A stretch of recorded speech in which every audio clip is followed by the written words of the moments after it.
আসসালামু আলাইকুম। নারিকেল দিয়ে কচু রান্না করব।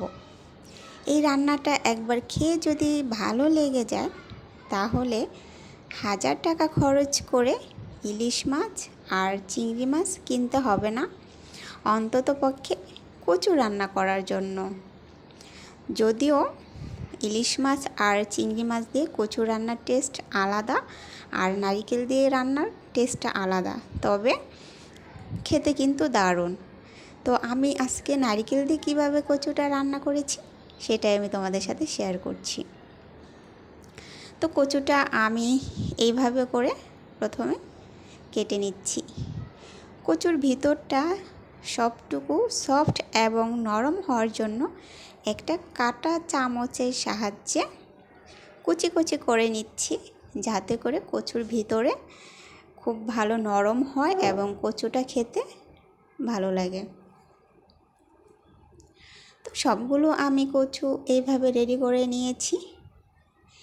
এখন এই কচুগুলোকে একটু ভাপে সিদ্ধ করে নেব। সামান্য একটু পানি দিয়ে কয়েক মিনিটের জন্য সিদ্ধ করে নেব। তো যারা নারিকেল দিয়ে কচু খান নাই, তো আমি তাদেরকে বলবো আজটা দেখার পর অবশ্যই ট্রাই করবেন নারিকেল দিয়ে কচু রান্নাটা। তো ভাপে সিদ্ধ করা হয়ে গেলে পানি জড়িয়ে নিচ্ছি।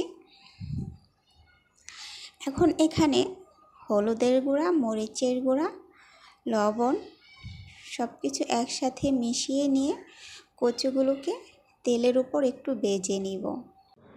নারিকেল দিয়ে কচু রান্নাটা কিন্তু বরিশালের একটা জনপ্রিয় খাবার। আর নারিকেলটা কিন্তু আমি পাটায় বেটে রেডি করে রেখে দিয়েছি। চাইলে ব্লেন্ড করেও নেওয়া যাবে, তবে অনেক বেশি মিহিন হতে হবে, মশলাটার সাথে একদম মিশে যাবে, সেজন্য আমি পাটায় বেটে নিয়েছি। আর কচুগুলো ভেজে নিচ্ছি। সবগুলো কচু ভেজে নিয়ে দেন তরকারিটা বসাবো। তো অন্যান্য স্বাভাবিকভাবে যেইভাবে কচুটা রান্না করি ঠিক একইভাবে তরকারিটা বসাবো। দেন পেঁয়াজটা একটু ভেজে নিয়ে সবগুলো মশলা অ্যাড করে দেব।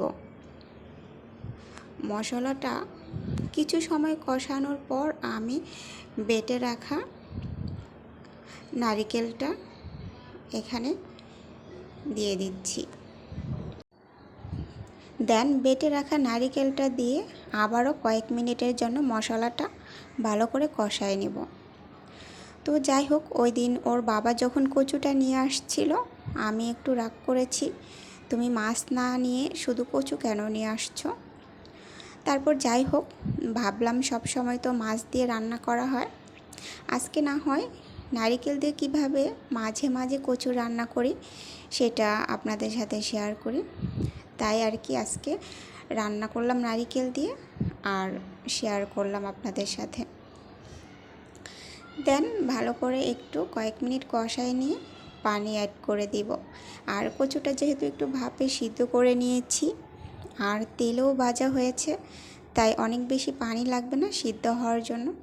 পরিমাণ মতো পানি দিয়ে দিলাম আর তরকারিটা হওয়া পর্যন্ত অপেক্ষা করছি। আর কচু রান্না করার সময় কাঁটা চামচ দিয়ে যদি একটু কেচে দেওয়া যায় তাহলে কচুটা ভালো সিদ্ধ হয়। ব্যাস, তরকারি রেডি। অনেক বেশি ঝোল থাকবে না, একদম মাখা মাখা তরকারিটা হবে। ভালো লাগলে প্লিজ একটা লাইক দিয়ে সাথেই থাকবে। আল্লাহ হাফেজ।